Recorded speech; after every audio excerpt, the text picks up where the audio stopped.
I might be live. I might be dead. Who knows that you could be watching this from beyond the grave. I'm gonna see if that makes its way onto the live stream. If it does, it'll just be peachy. Just peachy.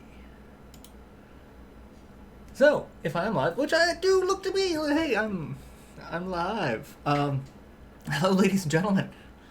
MarauderEX here with some rouging legacies. Picked it up on the Switch because I'm currently using my PS4 as a TV, whereas an internet TV device, like that's where I do a lot of the streaming of the shows and whatnot. So if I want to keep playing games, the Switch is really the best thing for me to do because I just portable. I can go wherever I want. So yeah, I picked this up and I'm now I just started it, so we're gonna see how it goes. We've got people in chat already. We've got Seven, Pin, and Barbara. Hello, everyone. Pin is talking about getting lost going to a test. I know those feels. That's why I'm so glad all phones have GPSs now, because I don't know where the hell I'm going. I've only lived here 4 million years. Yeah. So we're gonna play some rogues. What do we got? We've got Sergans, Sir Egus, and Lady Jenny. I'm gonna be Lady Jenny, because why the hell not? How much money do I have? Not a ton. But I'm also still really early on in the upgrade side of things. So I'm just gonna put some money there. So, what do we got? Oh, hey. I got the blood sword. I can't use it yet. That's all I got there. That's all the new stuff. And DB, konnichiwa. Also, Jessie says hello. She can't be here this evening. She is at a concert, as she puts it, as the kids are calling it these days, rocking out with her cock out. I can't even with that fucking sentence, man. I just can't. I just can't. And Rowan's getting into trouble already. Son, what are you doing? So, I'm Lady Jenny. I'm a minor. Not quite a spelunker yet. What are my traits? I have ADHD, so I move fast, and I'm stereo blind. You know, everything about this character just screams unique. And that's the thing I love about this game. It's all so ridiculous. So she took a chicken to... She did take a chicken to a concert. I've told people the chicken story, right? Oh, that's... Wow, I really need to adjust my buttons, because I did not mean to waste all of my MP. And nor did I...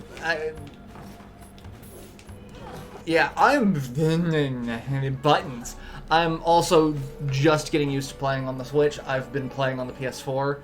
So, like, all of my buttons feel out of place right now. Let's be a tiny shinobi. A bald dwarf shinobi. That doesn't sound strange at all.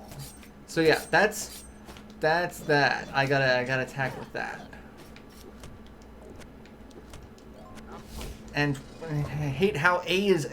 Damn it, Nintendo! Chicken story. Okay, so the chicken story. I'm pretty sure I've said this before on either a Let's Play or a stream. So, I was going with... I was with Libet, actually, and we were going to pick up food for everyone from one of the local Mexican restaurants that we go to. And on the way back, she is eating some nachos because she is super hungry and can't wait till we get back to where the people are with the food so that we can all eat together. She's just nomming on nachos. I promise that this actually plays into it. So, she is driving. I'm sitting there holding the food. And as we're driving along, I noticed there is a chicken on the side of the road, moving slowly and steadily into the center of the road. And I say, well, I jump into spikes. I say chicken to acknowledge and alert to the fact that there is a chicken getting ready to get hit by a car. And Libet has not paid attention to the chicken yet. She's driving and she's eating a nacho and she's like, no, these are nachos, not chicken. There's no chicken on my nachos. And then I'm like, chicken. And like I point, she's like, oh, chicken. And she stops. It stops well within time before, risk of hitting the chicken. And we're stopped there at a four-way intersection. And there are cars at every other section. And we're all stopped watching this chicken slowly cross the road. And then once the chicken reaches the other side, we all just kind of look at, like, you can see everyone in every car just kind of looking at each other like, we just stopped and watched this happen. Like, this happened. And we it was just the funniest shit. So now every time we pass by that spot, one of us will just yell chicken. It's even funnier because we have random roving chickens around here. Like, I don't know why, but there's just random chickens. Like, there was one day that, actually helping Libet move, we stepped outside and we were standing, on her front porch, and we looked across the street and there was a chicken very angrily screaming at someone else's front door. Like, it just like whatever the chaotic sound a chicken makes. And we're just sitting here going, what the fuck is going on? Arise, chicken. Started a whole Heart Gold randomizer seed. Got Ho-Ho as my starter. Well, that's fantastic. So yeah, that's the chicken story. But like now, every so often we'll just be like, hey, there's just random chicken, and so we will say chicken, or we'll just remember the chicken story and go from there. But yeah, that's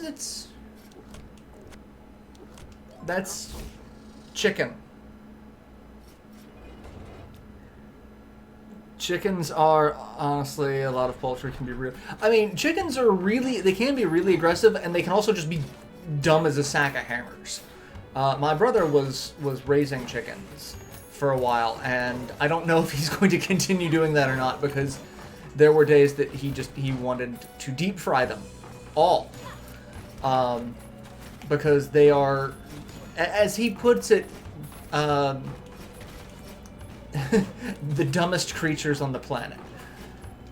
Like, he really does not have any love for chickens. I don't know why he thought raising chickens was going to be a thing he wanted to do, but my brother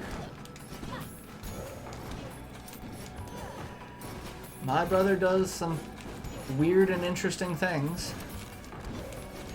I mean, to be fair, that could be said about my entire family. My entire family is a little weird. I at least come by it honestly. I don't know how that missed me. It went through my head. Alright, I don't really have the movement speed at the moment to go for that, so I'm just gonna... See, that hit me. Yeah, there's just gonna be a lot of that. Oh god, I hate these rooms. I hate the down slash.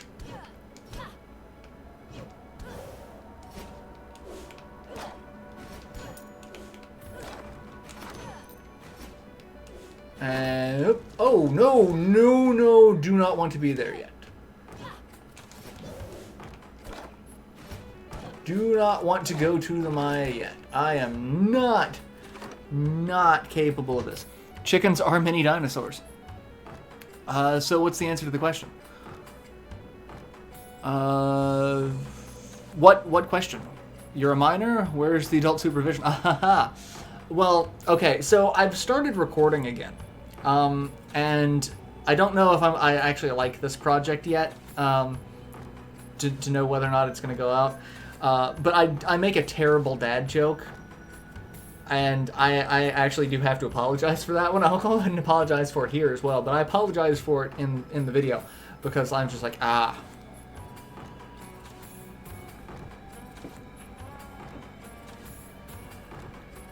Legend of Zelda is an action-adventure series about exploring dungeons and being murdered by chickens. One of the best things ever is watching the Game Grumps play Legend of Zelda: Link to the Past and seeing Dan's reaction to the murderous chickens. He had never seen that before, and just the genuine reaction of that is one of my favorite things ever. Just the, oh god! No one told me there'd be a chicken apocalypse.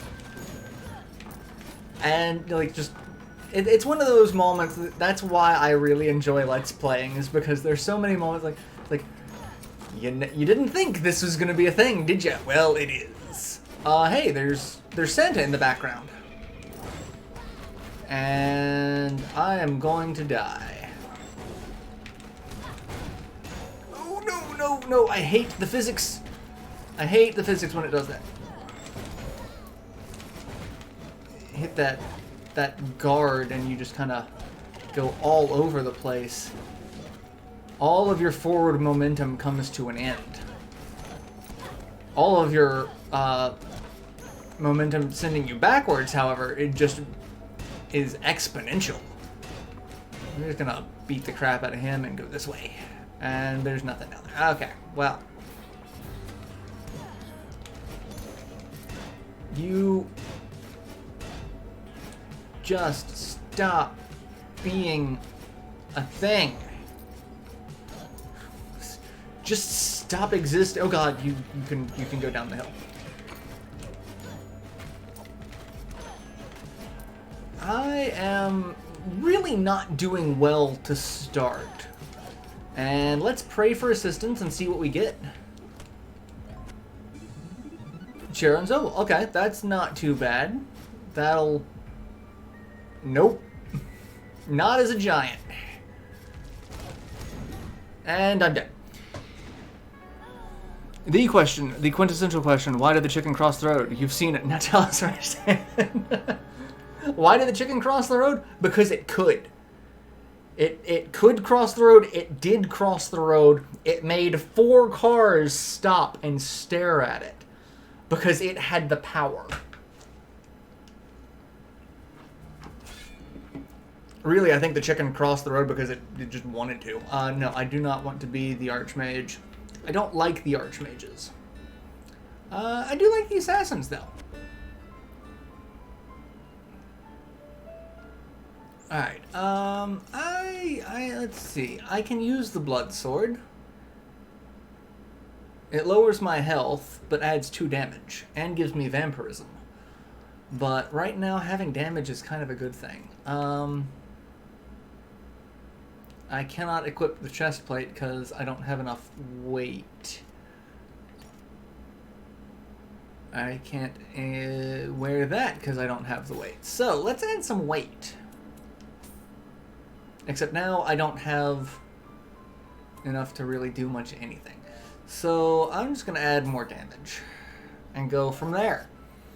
I started playing Dark Souls, never been so damn hateful towards myself ever. Janosora, welcome back! Yeah, I didn't stream last week. I had a massive migraine last week. Sitting on the couch, I had just tweeted that I wasn't going to stream. And just like, hey, are we streaming tonight? I'm like, yeah, no, I feel like crap.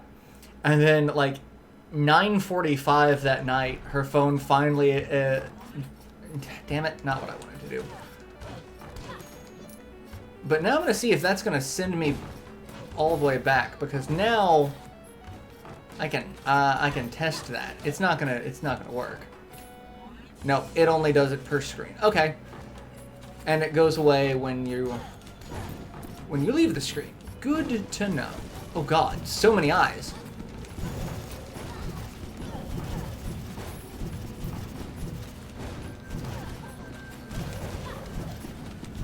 Yeah, I have some good and bad news, sadly. Oh, well. Yay for the good news, boo for the bad news. I don't even know what it is yet, but...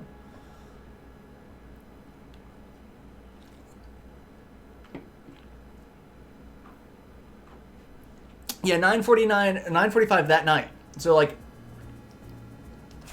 you know, 45 minutes after we would have stopped streaming to begin with is when she got the notification that, you know, I wasn't going to be streaming. It's like, huh. That's wonderful. Alright.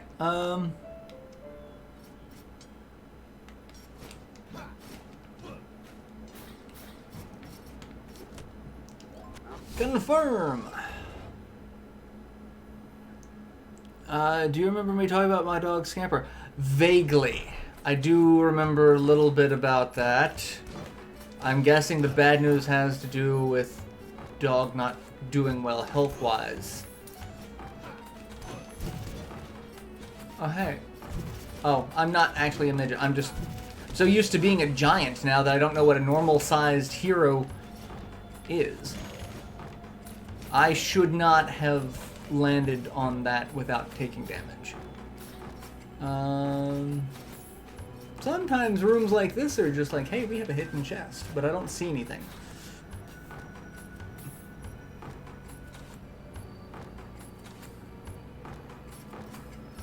Oh God. Nope, not today. What do we say to the god of death? Maybe tomorrow. Thursday actually looks better. Schedule-wise, I can pencil you in.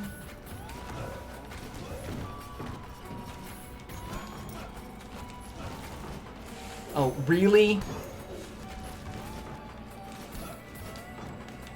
I introduced some friends of mine to this game, and it was funny because they're like, they really were entertained with, you know, the heroes that were, you know, dwarves or giants. Because it was, every time I was a giant is when all of the hidden pathways became available for a dwarf. But anytime I was a dwarf, nothing would ever show up. Had to put him down. I'm sorry to hear that. That's always rough. That is always rough. Oh, really? The worst of the things? I have Hedgehog's Curse. Which basically means I'm Sonic the freaking Hedgehog. Not the creepy one from the live-action movie. Because that just looks awful. I'm actually kind of tempted just to kill myself and end this run so that I don't lose any actual money. Because now Sonic's, or the Hedgehog's Curse, every time I take damage, I will lose gold. My gold will just come flying out of me like rings. Because, you know... Nope! And I had some sort of uncontrollable muscle spasm, so like the controller's vibrating, the screen's shaking. I don't really want the axe.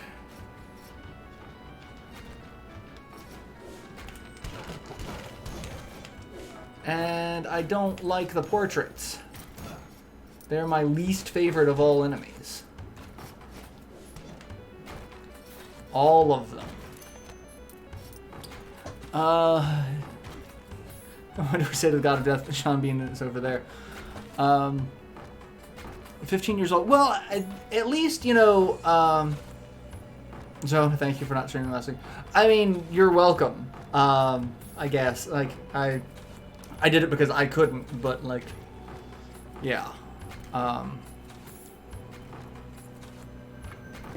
You have my deepest condolences. And, I will say, 15 is, you know, a very respectable age for a dog. So you can at least take some solace in the fact of knowing that you gave the dog a fantastic life, because so many dogs don't get to live to that ripe old age, which is sad and unfortunate, but you know. Yes, one of those was definitely a fake portrait because they were on top of each other. Or that's how paintings are made. We just witnessed painting sex. The reproduction habits of paintings. Let's go down. Yeah, let's go down here. This is not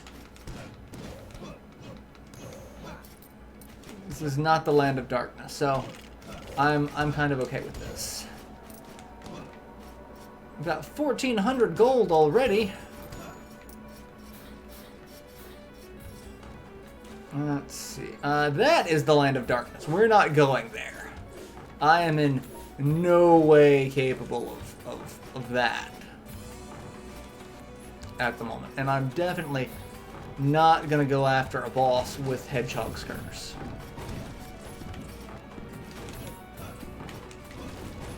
And let's deal with you and you. Take out. It's like, I'm gonna say take out the ranged enemies first, but they're all ranged enemies. Every single one of these guys just beats me out on the range department.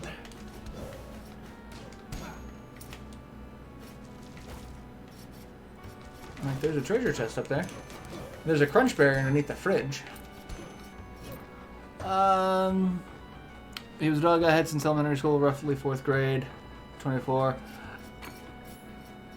I mean, yeah, that timing does kind of suck. But again, like, you can take solace in the fact of you provided a fantastic life for that dog. That is a very respectable age. What was this that had... Oh, it was this thing that I'm like, nope. Yeah, no, that treasure chest can just stay there. I'm not gambling that. Because I'm not that dumb.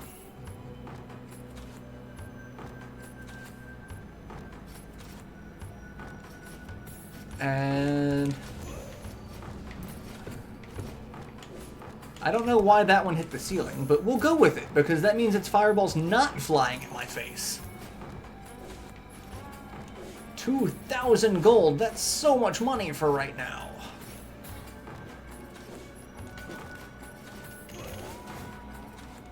And I just kind of fell down the hole. And what's over here? Hey, you. Get into my car. Good news, yes, I want good news. I used to tune in every stream, haven't popped in about a year. New Gundam Build Finders, Panda. Everyone loves Panda Chan. Everyone loves Panda Chan. In fact, like games now that have character creation, I look to see if there's something I can do to make Panda Chan. Oh god, no. Oh no, my god damn it. My money's flying everywhere. See, that's why I hate Hedgehog's Curse. And it's really the only negative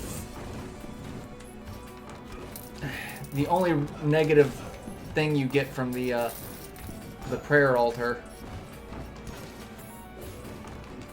Like, everything else in itself is a positive. This is the only negative. Oh god. No, no, no, no. A whole lot of no. Well, I don't have much of a choice now, do I? Got a new job! Congratulations! Where at? What are you doing? Alright, let's just... Well, damn. I thought I could do more damage than that. Nope!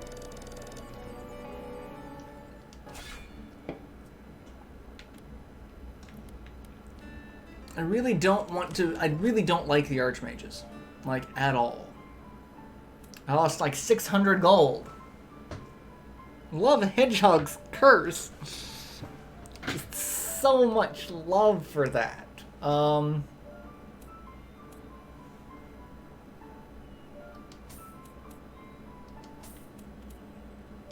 Yeah, I'm just gonna do that.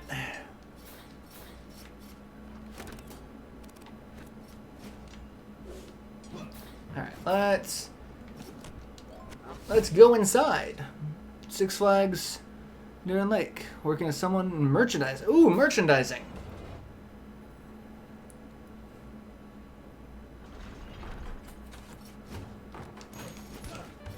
Oh, hey, I've got OCD. I'm not. At this point, I'm not even paying attention to what, you know, traits each hero gets. I'm just like, I'm gonna do something stupid. Because let's face it, what do I do? Stupid things. That is kind of my MO.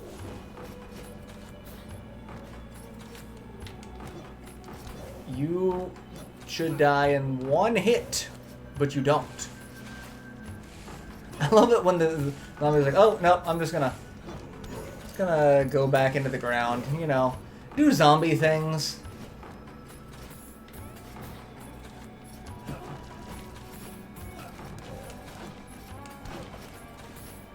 I also love the upgrades for the skeletons.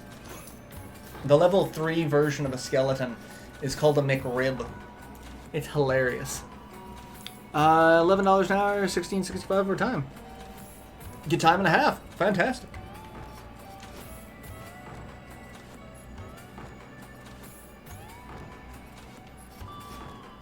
Yeah, I don't think I've actually ever been to a Six Flags. Really, the only theme park I've been to is Carowinds. Like, that's the only thing that really counts as a theme park that I've been to.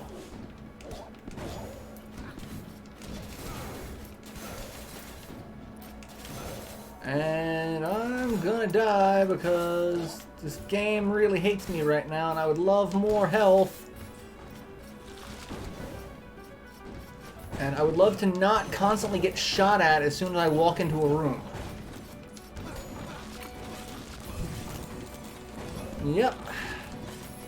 Constant being shot at.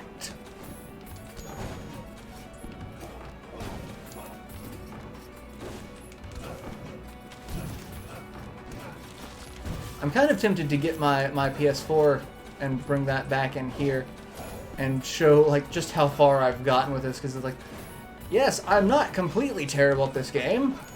I did make it to this point. I do know what I'm doing. The game does get considerably easier when you have far more, you know, far more attributes.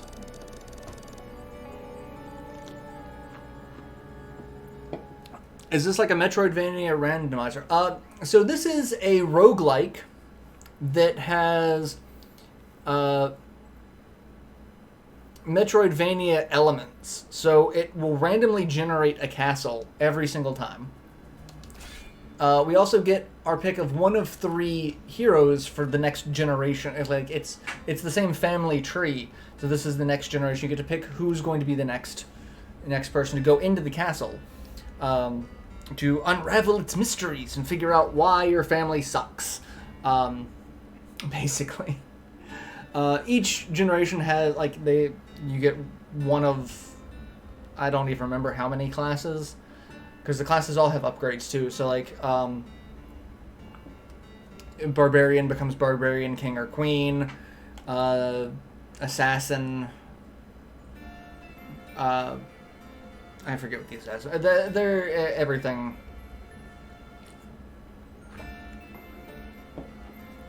But yeah. And so like, every time, like once we'll pick this, break a lot of things, ADHD, yeah, I'll go with that. And now, using the money that I've earned, I'm going to buy more health. Metroidvania Maker went. That's what I'm waiting for. That would be fantastic.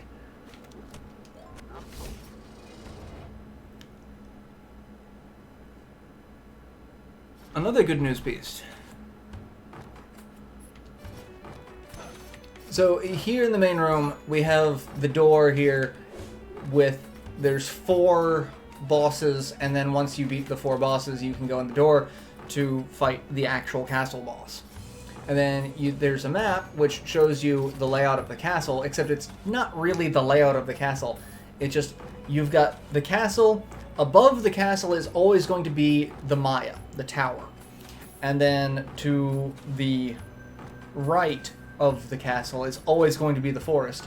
And then underneath the castle is always going to be the Land of Darkness, which is the dungeon. So, yeah. They're always going to be in those general locations, but each time you go into the... Oh, really?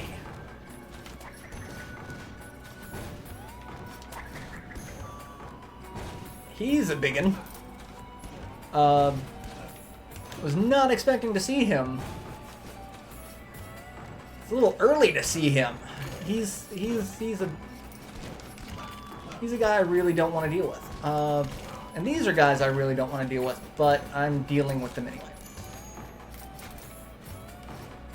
There is an NPC outside the castle, the architect. He can lock the castle in place, so it'll be the exact same as your previous run. That also means anything you've already collected will already have been collected, so like treasures won't respawn. But if there's something that you can't get to with a current hero, and you want to try to get to it with the next generation of heroes, which granted, you don't know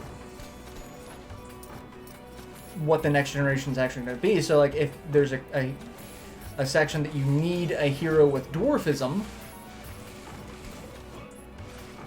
to get to a particular treasure, you're not guaranteed to get a hero with dwarfism over the next, generational cycle.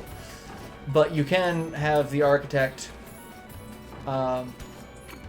lock it in place. You also only get like 60% of the gold, so like the monsters will respawn. So you won't get as much gold as the first time you went through it, but you'll know what you're dealing with, which in itself is, half the battle of a roguelike. Like here. That section up there, I cannot get to with that treasure chest, because the only way to get to it is by going through the wall on that little section, and you have to be a dwarf to do it. And as I am not a dwarf, I can't do it. But I can lock the castle into its next next time I come into the castle, I can lock it into this particular incarnation and hope, beyond hope, that I can get a dwarf to get into that section. If not, then I get nothing. Bounty Rune. Bloodstained Ritual of the Night. Finally got... It did get a release date, and there's also some controversy dealing with that. They just released a thing today talking about how certain retailers are going to get a steel book or steel case. And that's pissed a lot of people off, because the game is already cheaper than the physical tier for the Kickstarter. I think the lowest physical tier for Bloodstained was $60. And that was the lowest tier that gave you a physical release. Now the game is coming out for $39.99 as a physical, and if you pre-order it through these certain retailers, you get the steelbook as well. And so a lot of backers are really pissed off about it. I see both sides of it, really, because it's unique, because the Igarashi and 505 and Integrate and everyone working on Bloodstained, they didn't fit the bill for these cases. That was something that these retailers did to entice people to come into the store and buy it from them. I know Best Buy is one of the retailers. I think they might be the only retailer. That's Best Buy spending a ton of money to make it more, more incentivized to get it from them. But at the same time, it's like it does kind of devalue the fact that, you know, a lot of the early adopters spent, you know, price for a full game to try to make the game happen, and then the people who didn't do that, they're perceived as getting more for less.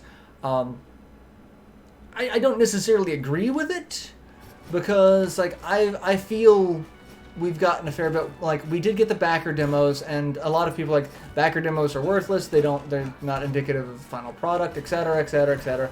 But like, we got to see the game as it, you know, was being developed.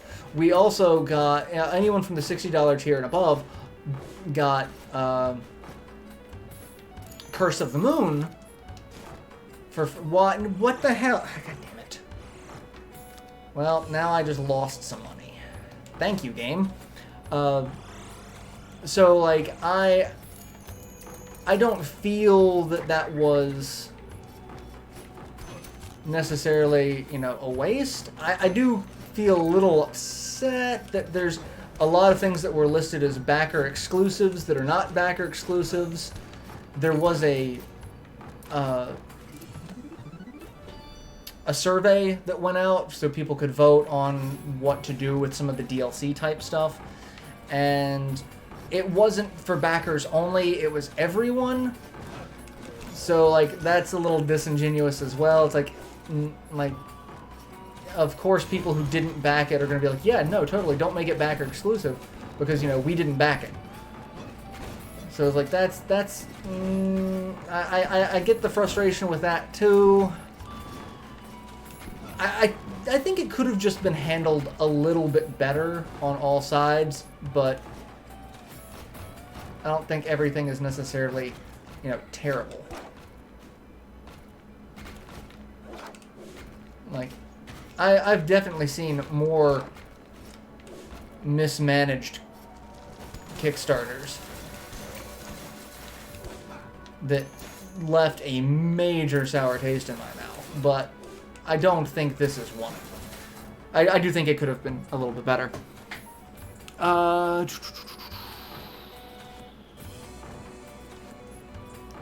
You can buy the Steelbook on its own for $15. You can do that. But there are only 800 of them left from the retailer that have been given to the development team. So 800 out of like 60,000 backers, not good odds on that. And then it's also, you have to pay more for it. Whereas it's just a pre-order bonus for these people, so like, they get it for free. And that's the thing on it. It's just it's the perceived value versus what people are getting for free. Can't help price discrepancy on physical editions after so long on materials and whatnot. Select retailers getting stealed and whatnot. General folks not great. I mean, it's one of the things that I hate about, you know, other various business, like the retailers that got retailer specific amiibo. Like, at launch, the only way you could get a Shulk amiibo is by getting it at GameStop. And of course, amiibo are already kind of a pain in the ass to get, because Nintendo likes to do forced scarcity on those things for whatever reason. It's just oh yes, you're not getting this.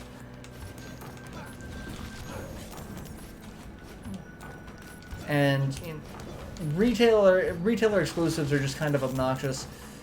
Like, that just limits a bunch of stuff behind a weird artificial paywall. It's like, if all of that content, you know, were mostly digital and available to everyone after a set amount of time to make it, you know, worthwhile to get later on. Like, I think Mortal Kombat was one of the best examples. There was one of the Mortal Kombat games that had,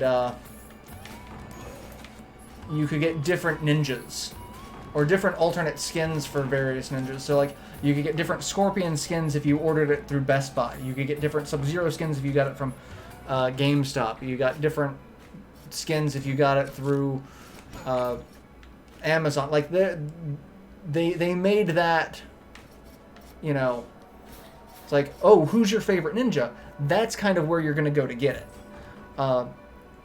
That's something I can kind of see and don't have too much problem with.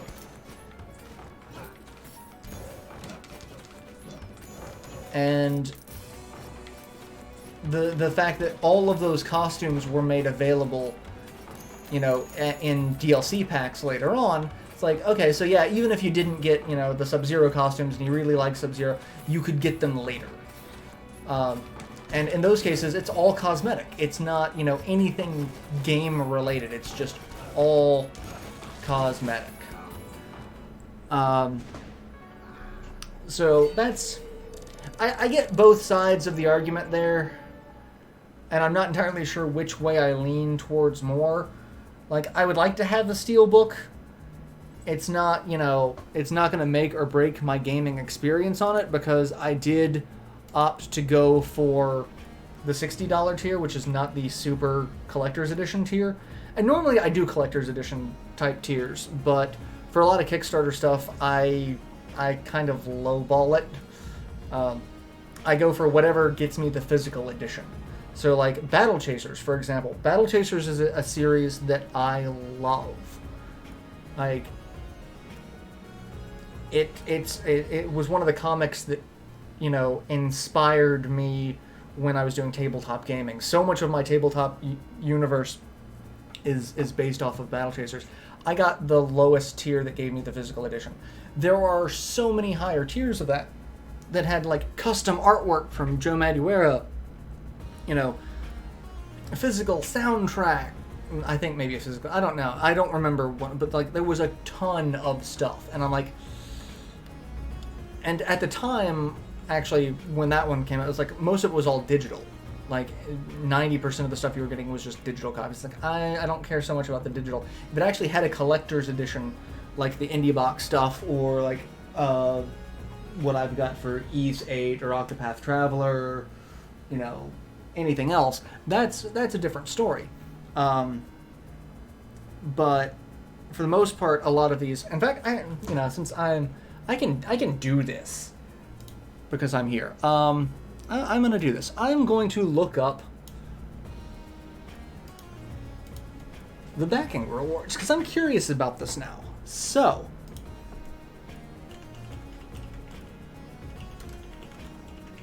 look up the Bloodstained Kickstarter. Let's take a look. What's everyone saying? Related exclusives should have died out ages ago. Double suppressed fare like Amiibo. I thank and blame you for getting me hooked on Frog's theme. I love Frog's theme. Frog is my favorite character of all time, and that's one of my favorite songs of all time. Also, I'm working on a top 10 soundtracks video at some point that will go up. So look forward to that. Alright, let's look at the pledges. So, for Bloodstained specifically, $5 or more, you get Eternal Gratitude. $28 or more, you get a digital copy of the game. So, with that, even picking it up at a retailer, the physical cost being $39.99, that's $60 or more, special backer edition physical copy. Includes backer-only content. See, that's the thing that gets me. The backer-only content. There is no backer-only content. Everyone will get access to this because people voted on that. And, you know, if it were only the backers voting on that, that's one thing. But letting people who weren't backers, that's where I got a little about it.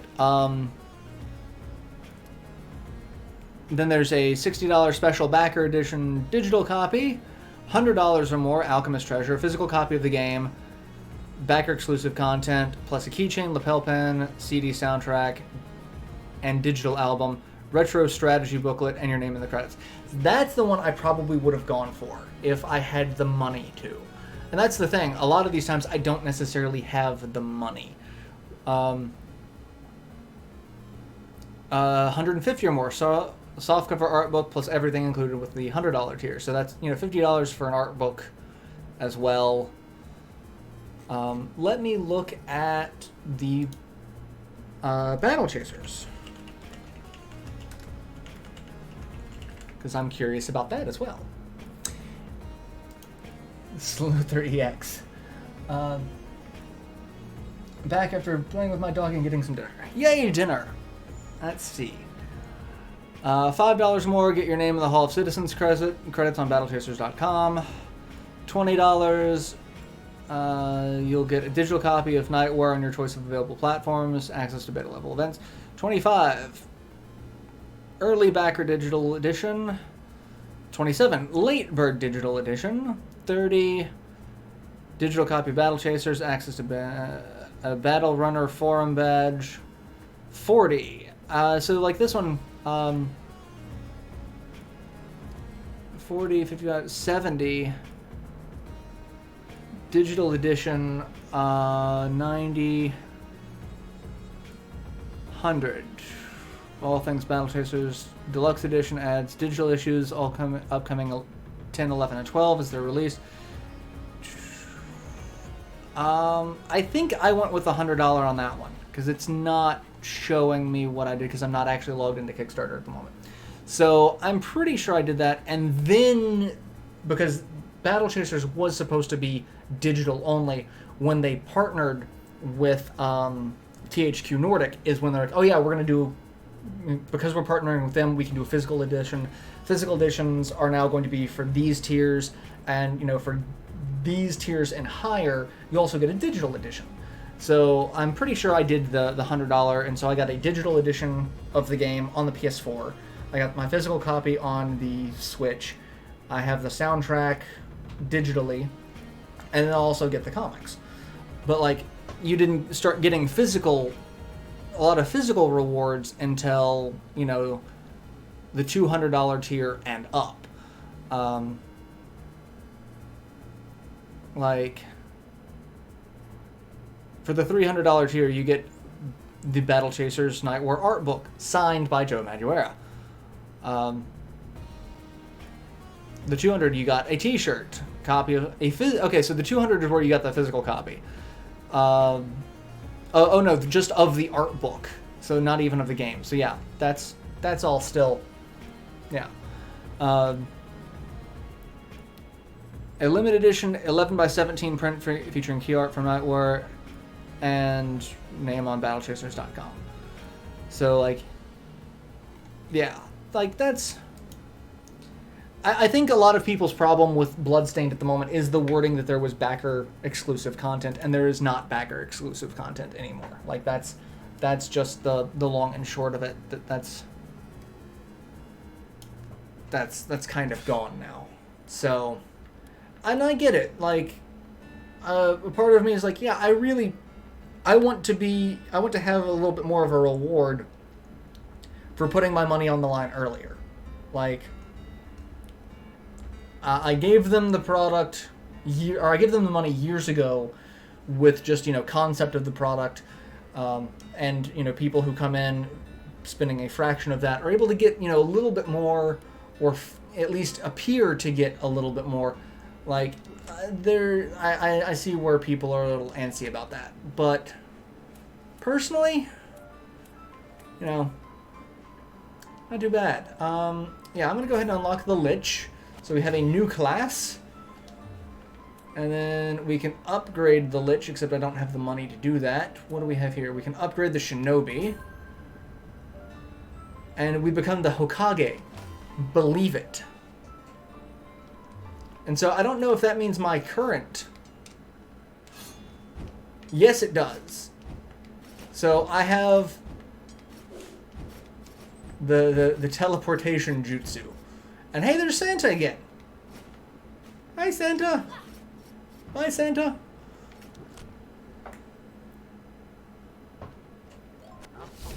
And part of it comes down to whether a given project was boom Kickstarter era or hereafter. I mean, that's the thing. A lot of Kickstarter was the place to go get funding for anyone who was not a AAA development studio.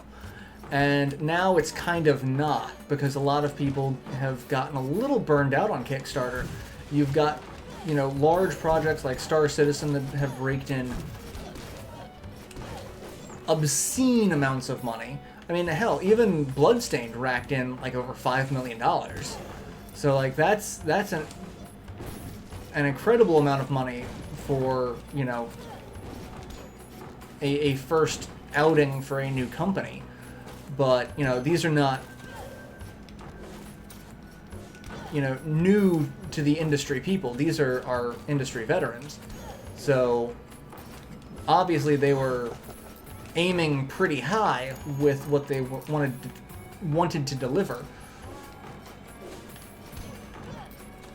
But I know a lot of people are like, yeah, no, kind of done with Kickstarter, and I actually kind of am as well. Like, I have not seen any major Kickstarter project that I felt that I needed to contribute to. Like, for a while, there was a bunch of games. Like, I had Battletech, I had Battle Chasers, I had Bloodstained, I had Indivisible. All of these games, you know, are still... And really, all of these games are fairly recent. Like, Bloodstained's not out yet. It comes out, you know, what, next month? Indivisible's still not out. Battletech's out, but I got kind of pissed off of that because one of the things that I was really excited for was the fact that they were going to have the Marauder in for the first time since, you know, it got classified as one of the unseen mechs, and then they had to scrap that because fucking Harmony Gold and their lawsuits. I swear I will never support Harmony Gold. Like, I don't care what they're like, oh yeah, we'll buy this and we will donate 100% of the proceeds to, you know, cancer research. Nope, I'm not giving you a dime. I don't care where it's going to go after the fact. I'm not giving it to you to start with because you are all terrible people. Oh, hey, there's a guy flying around in the background.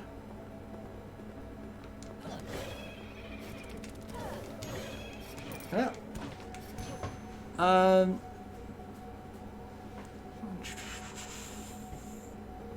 And Light's here, welcome. I don't like the dogs either. Because they kill me.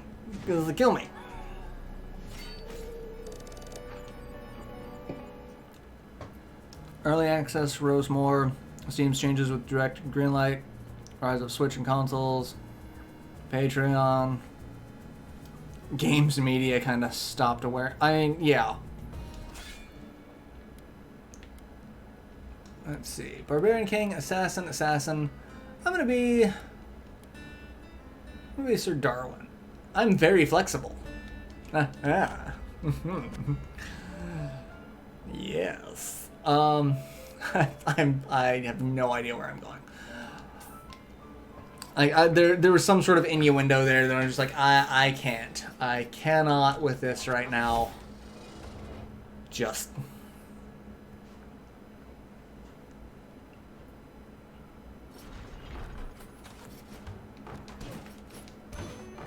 But at the end of the day, I still have my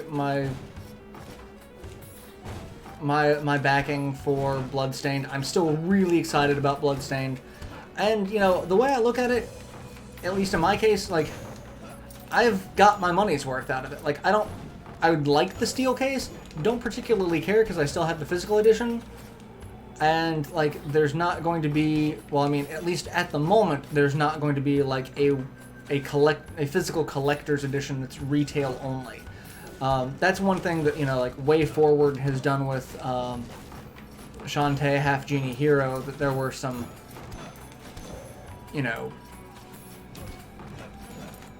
physical things that came from the retail limited edition that, you know, people who backed it could not get elsewhere. So that I can see being frustrated with. But, like, I got Curse of the Moon for free. I'm still getting all the DLC that they've got coming out for it for free. Like, I'm okay with all of this. I need a scythe to kill those, so I can't get that.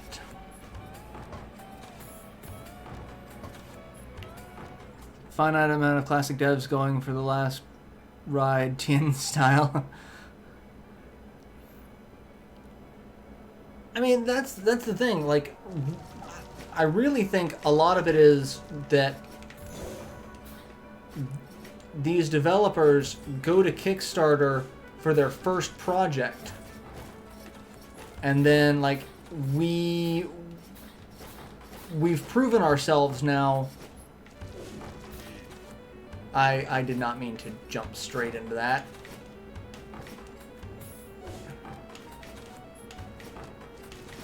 That's what I meant to do.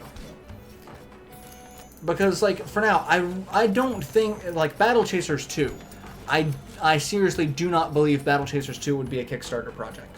That's not going to be a Kickstarter project. It did well enough to where, you know, Joe Madureira could be like, no, it did well, this is how much money we got from it, this is what the sales were. Doing the sequel, we don't need to go the Kickstarter route, because we're confident we will make at least this much. I really think Bloodstained's going to be the same way. I really think it's like, oh, Igarashi and his development team, it's like, this game is going to do this well once it comes out. Like, as long as it is a success, they're going to be like, no, it's a success. We don't need to go back to Kickstarter. Indivisible, I hope, is going to be the same way. I mean, but the thing about that is, they also made Skullgirls. So, I don't know. I don't think Skullgirls made a ton of money. I mean, it was a popular title, but not, I guess it was not popular enough to where they didn't have to go the route. But also, this is a much more complex game. An RPG versus a fighting game is there's so much that goes into it.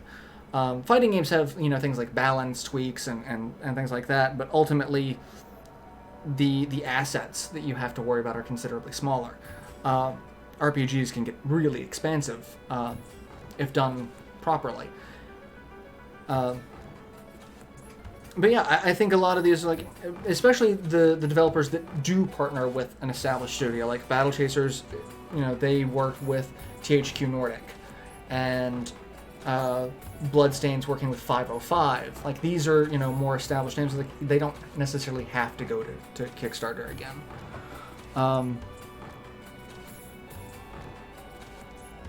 It might, if only for backer content, a connection and leveraging down. So it's significant risk. You can just get a giant check from Epic for some exclusive surging. It's I mean,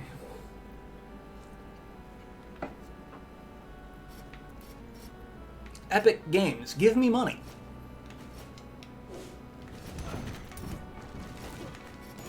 One of my favorite bits from Wayne's World was, you know, when they're like, we're ready to sell out. And like Wayne's sitting here going, Pepsi. And they're like drinking, like, just, it's hilarious.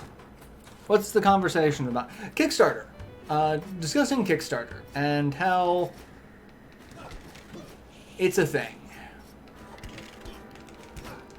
Oh god, yeah, that was just death. That was just a lot of death. There was no surviving that. Bury me with my money. Sir Darwin's parting words.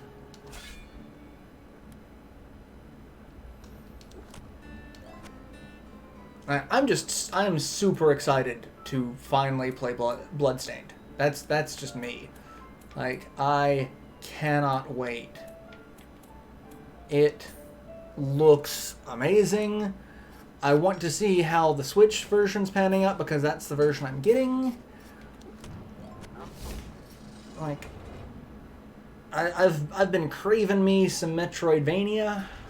I think that's why I started playing Rogue Legacy again, because it kind of scratches that itch. It's not, you know, the same as everything else I've played. Because, like, I just went back and replayed, you know, Symphony of the Night. Could do that again, but, like, I've already done that.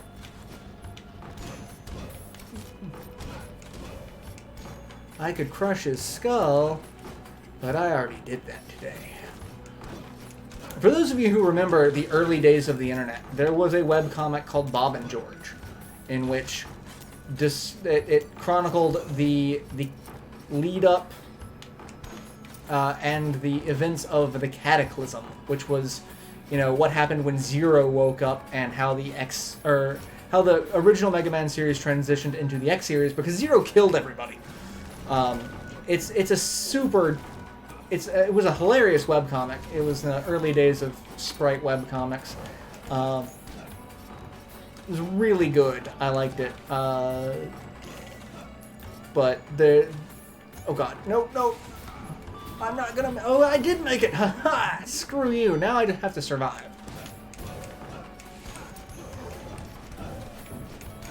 I hate those that are like, reach me in so many seconds, because by the time you read it, you've already wasted 1 to 2 seconds. And you're like, ah, well, shit. But yeah, one of the lines was Zero talking to Dr. Light and talking about how he killed Mega Man by crushing his skull, and he's trying to kill Dr. Light. It's like, oh, it appears the good doctor's not quite dead. Suppose I should do something about that. But what? I could crush his skull, but I already did that today. Could shoot him again. Where's the fun in that? I know. I'll just kick his fucking head in. And for some odd reason, that line, but I already did that today, has just always stuck with me. Like, anytime I have to do something, like, I could do this, but I already did that today.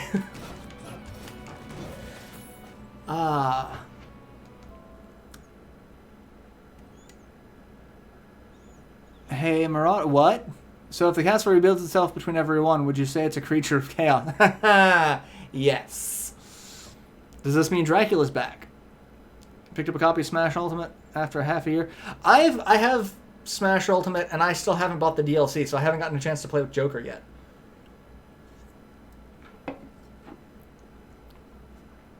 Is it me? Am I the pervert? Oh my god, I forgot about that part. Oh. Every so often, I'll go back and reread some of them. Like, Bob and George and Real Life were my two favorite webcomics. But Real Life started getting like super inconsistent and sporadic, and I stopped reading it. And that's the thing, like, so many webcomics just end. So I'm like, I get that it's, you know, not always viable to continue it. Or, you know, you live long enough to see yourself turn batshit crazy, like Penny Arcade. Because let's face it, Penny Arcade's... I mean, Penny Arcade's always been weird, but it's gotten weirder as time's gone on.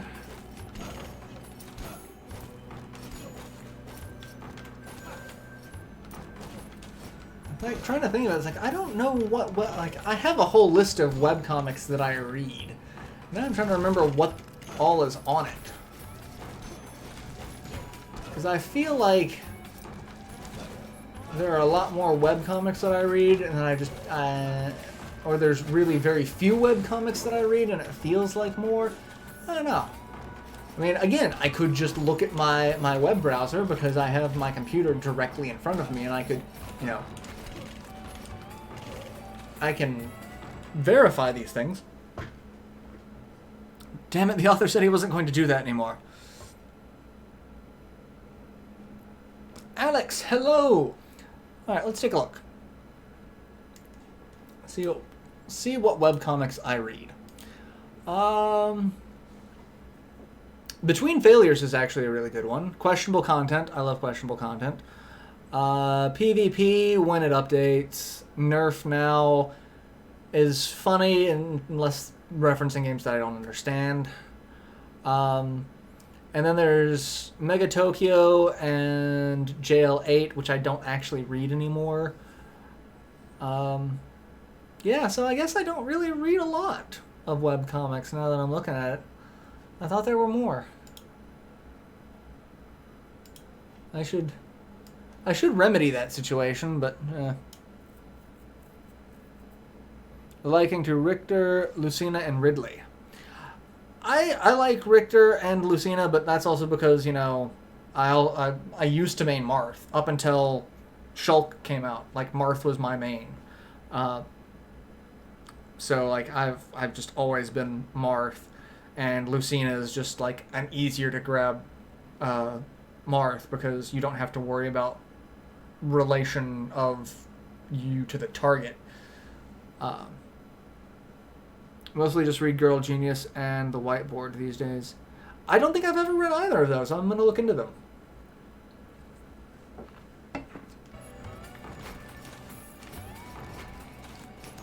Alright, this is a room. Really? Sometimes there's hidden shit in places like that, but I didn't see anything. And apparently I have ridiculous knockback at the moment because everyone's just flying. Like, I just knocked a zombie to a completely different pillar. That's not supposed to happen. Nope. That didn't work out well for me. And I am not going to the Land of Darkness. I would survive all of 2 seconds there.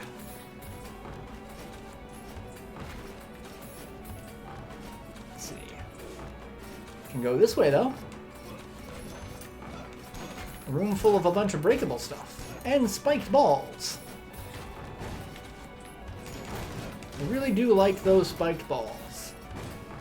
And I was really hoping there was going to be more to this room than this. But no, it's just... It's just this. At least this one's the slow one. So it's not super difficult to get out of. Started playing Smash with Smash 64 back. See, I never had an N64 until way after the fact, so I never got into Smash 64. But a friend of mine had a GameCube, and that's when I got into Smash. Prior to that, I always played Power Stone, because I had a Dreamcast. Really? Really? Really? Where am I going? I'm going this way. And probably dying in the process. Because I have very little health left. I was expecting that to be... Oh, really? That's how you can basically just sum up this game. Just say the word really a lot. And that's... nothing like a friend that sets 101 versus Newport City and Great Cave Offensive on this. That's just awful. Power Stone was a great game. Power Stone was a great game. If you have a PSP, there's the Power Stone collection. I've live streamed that a couple of times. It's Power Stone 1 and 2, and then some interesting additions. There's like some unique items that were thrown into the PSP version for Power Stone 2. But it, you know, very well worth port. And I think a fair bit cheaper than trying to pick up Power Stone 1 or 2 on the Dreamcast. At least getting a... I remember getting... Power Stone 2, I was super pissed off at, because I bought a copy on eBay, and it was like, oh yes, this is totally a legit copy. It wasn't a legit copy. And I didn't notice until long after I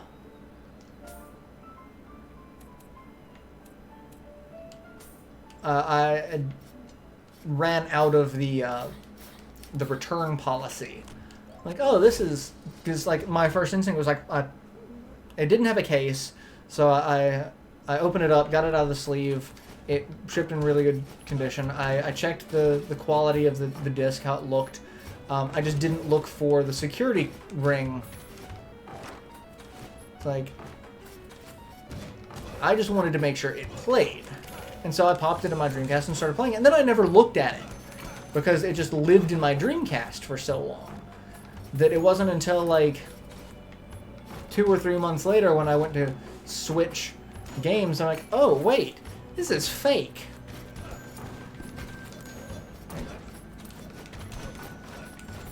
Took me a little while to retrack down a legit copy. I did, however, go back and leave negative feedback that, yeah,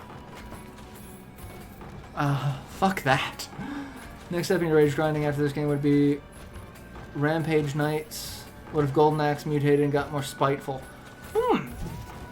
I actually want to pick up Enter the Gungeon. That's one that's on my wish list that I have not played yet, but it came very highly recommended to me by people whose opinions I trust on games.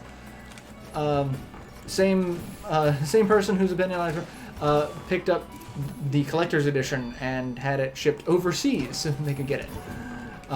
They got the limited run games version. Like, that's how you know it's worth it, and when you're willing to go that far.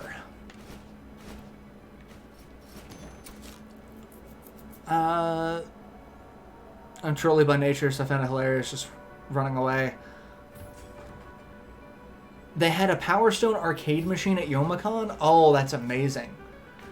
I remember there was a local mall. It has since been bulldozed and turned into a Target. But it was the mall that I grew up at. Like, that was the mall that I spent, like, most of my childhood at. There was an arcade there called Tilt. And they got a lot of really good games. And at one point, they actually got... me dead. They got a arcade cabinet of Power Stone 2. And I was super impressed playing, like... Then shortly after, I got a Dreamcast, and, like, that was a thing. So, like, I didn't need to play the arcade version nearly as much. But still, it was, the thing. I have like 200 gold. I don't think I have enough to actually buy anything. Maybe I can buy a rune. If I have one available, it's worth getting. Nope, I don't even have that much. I can get Bounty Rune? I might save up and get the Bounty Rune. That'll help out early on, because I don't have too many runes. Is it bad that I want to buy the Switch Pro next year? So, I mean, I would wait to see what the Switch Pro is actually going to be, because it's not officially announced yet. So there's a lot of speculation. I'd wait to see. But like, if you want a Switch, get a Switch. Like, I've convinced like 4 of my friends to buy Switches within the last year, because I really feel like the Switch has become my second favorite console of all time, behind the Saturn. The only way the Switch would be better is if Saturn games got ported to the Switch. Like, if I could play Shining Force 3 on my Switch, it would be my #1 favorite console of all time. Like, no questions asked.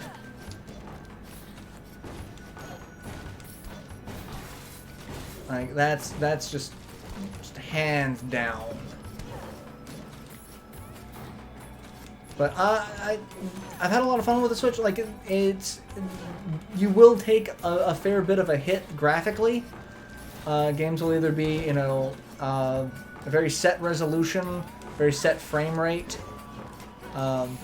Like Battle Chasers, for example, 60 FPS on PS4 and Xbox One and Steam, 30 FPS on Switch. I mean, not super, like, because the thing is, like, oh god, that's a McRib. I'm gonna die. Yep.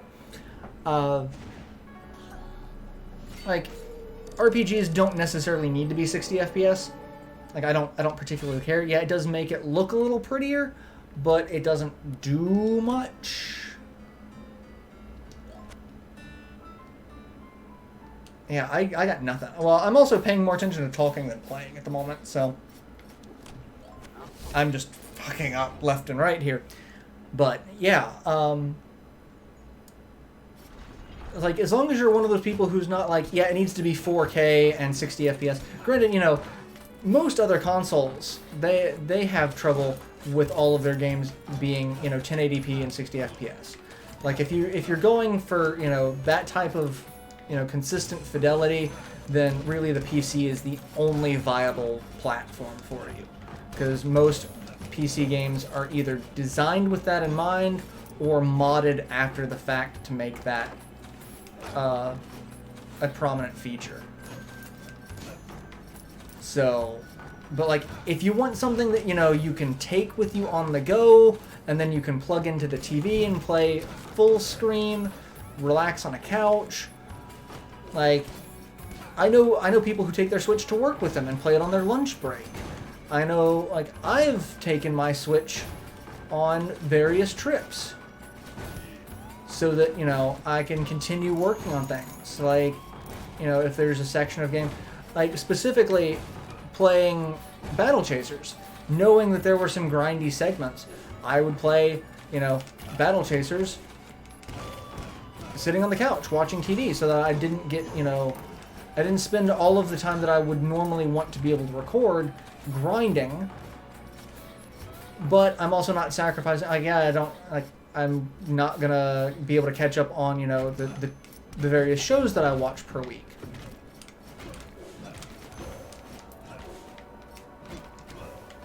Like, that was, like, I could, yeah, I'm not paying as much attention to said shows because I am grinding in Battle Chasers, but it's like, it's not, you know,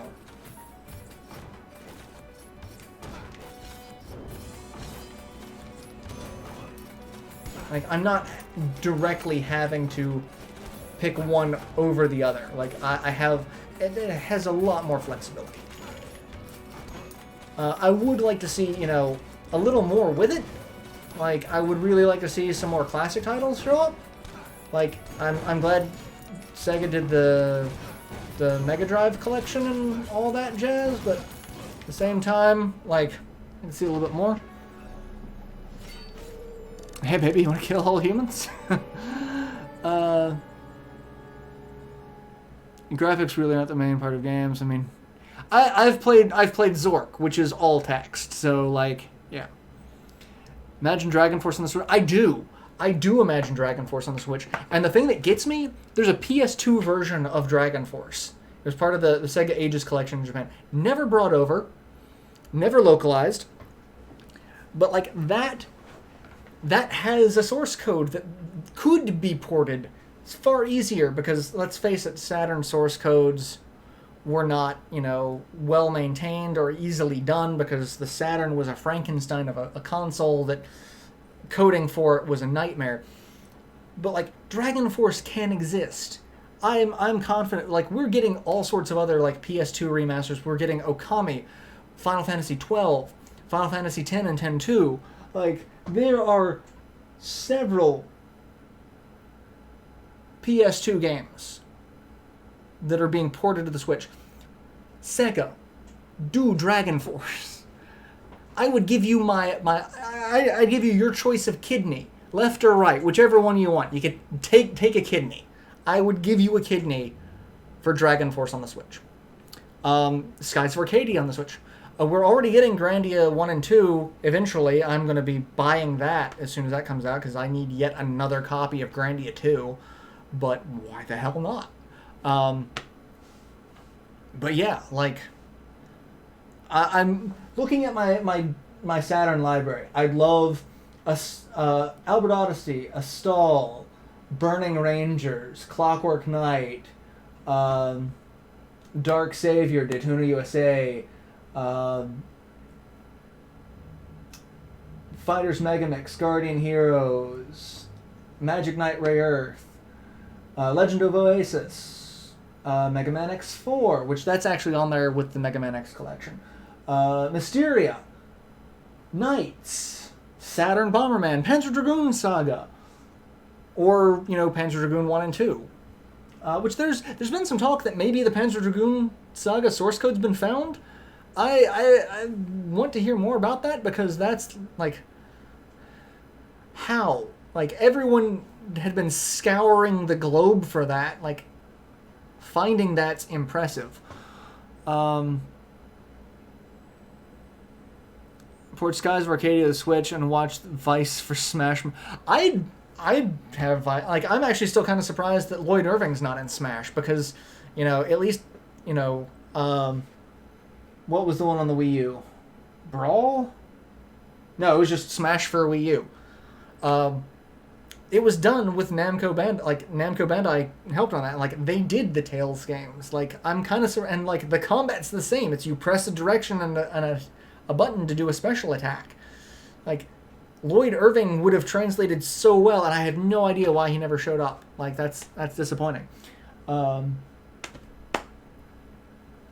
But yeah, like, I kind of hope Panzer Dragoon Saga, they found the source code for it, because that would be awesome to see. You know, I actually really doubt, even with the source code, that it would ever get ported to anything. But, you know, I can dream, Harold. I think Grandia is better than Grandia 2. I like Grandia 2 better, but I also played Grandia 2 first, because I didn't have a PS1. I played Grandia 2 on the Dreamcast, and then I got a PS2 and got back into getting PS1 games. So I played that one first. So,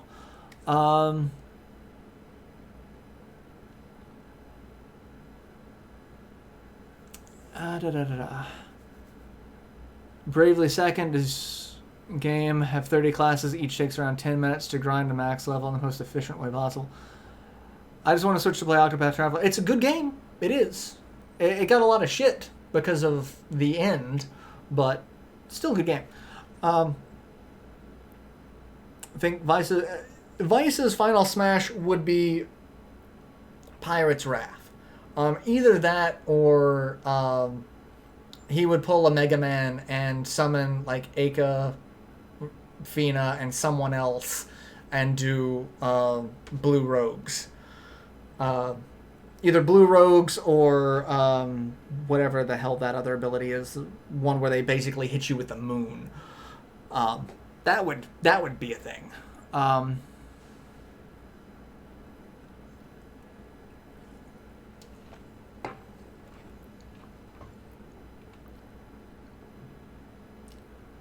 Switch version of Final Fantasy X, you have to download 10.2 if you buy a physical copy. A Japanese copy comes with both games. Okay. Well, I mean, I wasn't planning on picking up 10 and 10.2. That's not my favorite. Like, I have 10 and 10.2 on the PS4. And Japanese copy can be played in English. That's the thing about the Switch. It is not region locked. Which, good on Nintendo for finally getting off their ass about that. Because, like I said, I have the Mega Drive collection, not the Genesis collection. I have the EU version. It was released... My copy was released in Italy. And it's English all around. So, like, yeah, the Switch version... I have a physical copy of I'm Setsuna. The physical release was Japan only, but the game is in English. So I have a Japanese copy, but it plays in English. So... super high price on Octo Steam port, drawing some raised eyebrows. I haven't seen the price on that. That's Prophecy. Okay, yeah, Prophecy. Prophecy, I think, would be Vice's final smash.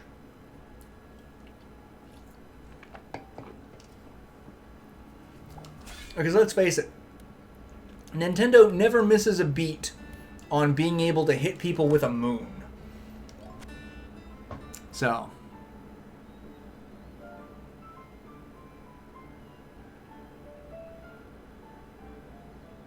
Pirate's Wrath is where he flies from the sky and whacks it with a only song.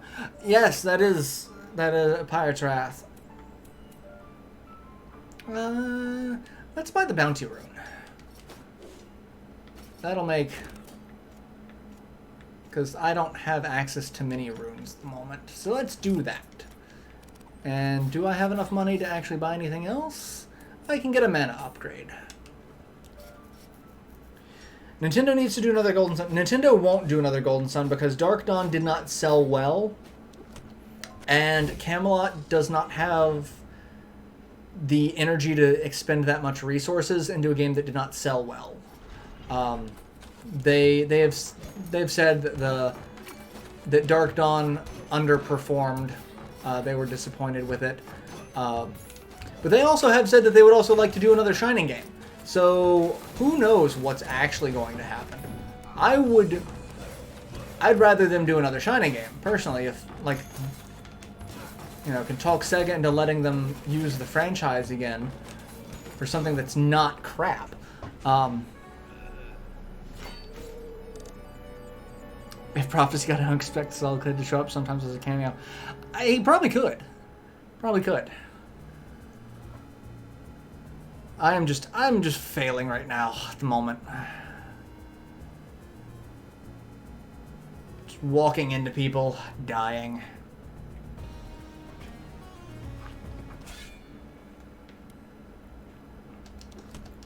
I will be a Hokage, and I will believe it. At least I'm not wearing Dayglow Orange. Get it? Yeah, you get it. And really running low on time, so this will probably be my last life, so let's try to not have it suck. And try to not just die right off the bat, like I have been doing. Well, I'm a Hokage, so I'm going to do a ton of damage.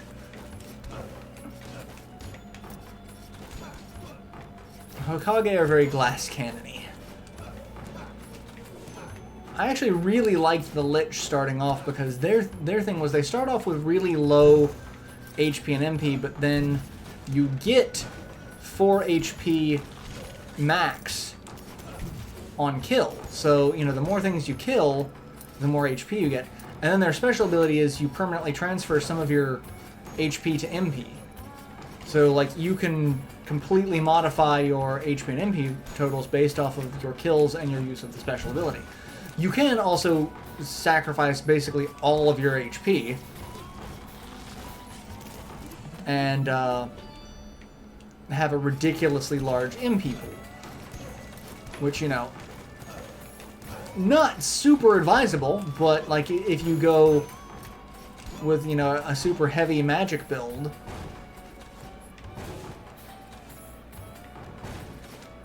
you could do some damage with it. Alright, oopsie daisy. Hey, some money.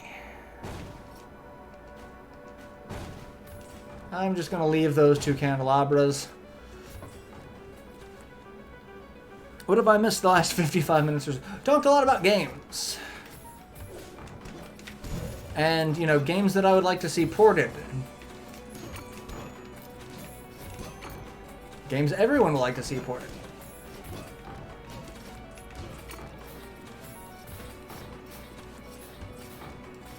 Alright, where am I going? I'm gonna go this way. Break the statues. Why did I not jump twice? Oh, I got the blood chest. That gives me greater vampirism as I jump into spikes. God damn it. I really hate those just rooms full of giant spike balls.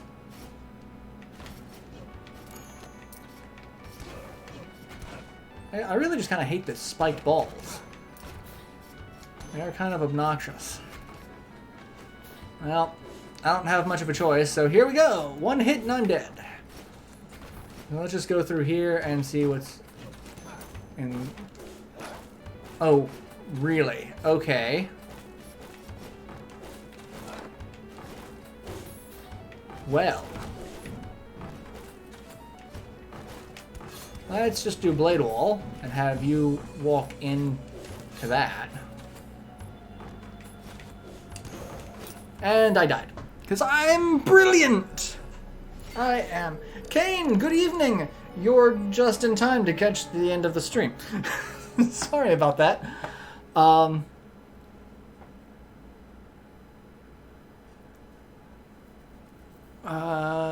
I cried that it hasn't been a good Castlevania. That's, yeah, but Bloodstained. Bloodstained is going to be the good Castlevania that comes out.